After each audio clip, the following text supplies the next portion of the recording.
Hey Dillon, how are you doing? Doing well, how about you? This is Dillon Herrington, and today we're going to talk about what you do here at Echelon-Health. Okay. Tell them about what you do here. Well, I'm the personal trainer. Mostly my job, depending on whatever the client's needs are. It's more based off of, first off, functional assessments is always number one. Tell us what is a functional assessment? Well, basically assessing movement patterns. That's the number one thing. So with most people, especially with a sedentary lifestyle, which especially in this country is major, you'll find that people within the hip flexors, their core, lower back, everything's very weak. Okay. So all these directly affect things such as a squat, rotation, a lot of the movement patterns that we do every single day. And you can assess that in the office by putting them through some range of exercises. Of course, yeah. How long have you been doing what you do?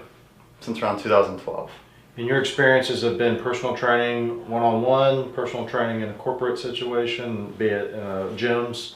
Yes. And so tell us about how you gravitated toward, and what do you like about training? Well, for me, it's kind of seeing how everybody finds their own place within fitness. Mm-hmm.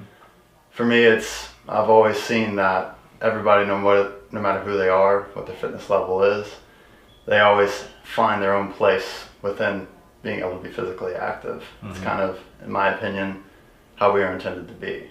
I think that from an evolution standpoint, everybody was made to be physically active every single day. There's a way to do that for everybody. But a lot of people feel like there's a set way they have to do things, which is not true. What do you say to people that say, I don't have time to exercise? That's an absolute myth. So tell us how much, let's break it down in a percentage. Let's say if you had time to exercise, being by a percentage, that's basically 1 to 2% of your time if you did like a 30-minute exercise every day, wouldn't it be? Of course. And it doesn't even have to be 30 minutes. Tell us some good tips of some good exercises that someone could start with. Maybe it doesn't have a regular routine, or just some general fitness tips that people can do every day. Sure. Number one thing is strengthening the core. So I've always been a fan of starting with a plank, which is a basic stabilizer exercise. And you're going to show us that later. Of course. Okay. Yeah. And essentially all you're doing is you're contracting your lower back muscles as well as your core, using your shoulders, everything to hold you in place.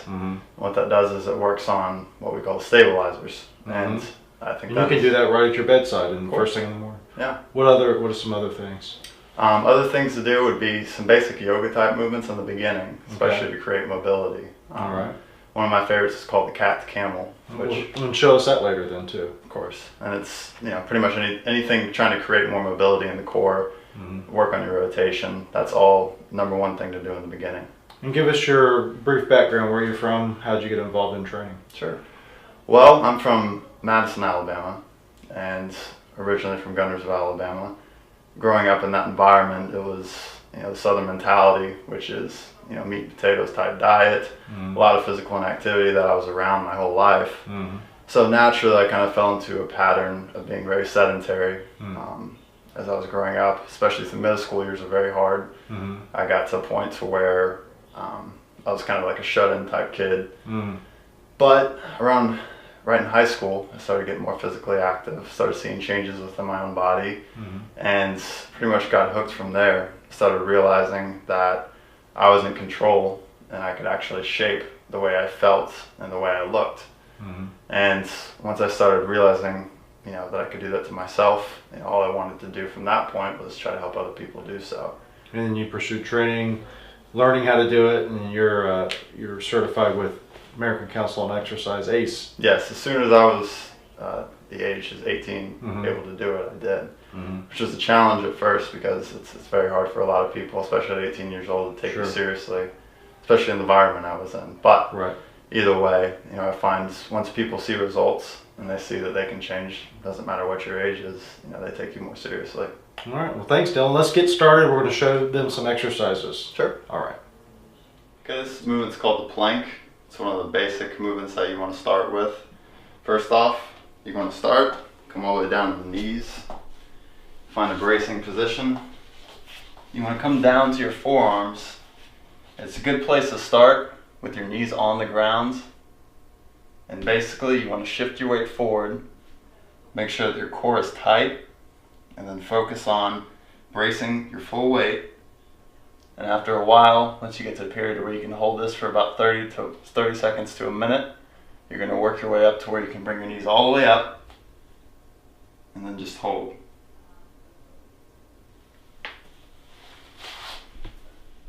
Next movement is cat-camel. What we're trying to do here is create more mobility within the spine. So, just like a cat, you want to arch all the way in. Then as you exhale, round out your back like a camel. Drive your palms into the ground. Hold for about 5 seconds. Breathe in. Hold the position, another 5 seconds. Breathe out. Then round out the back once again.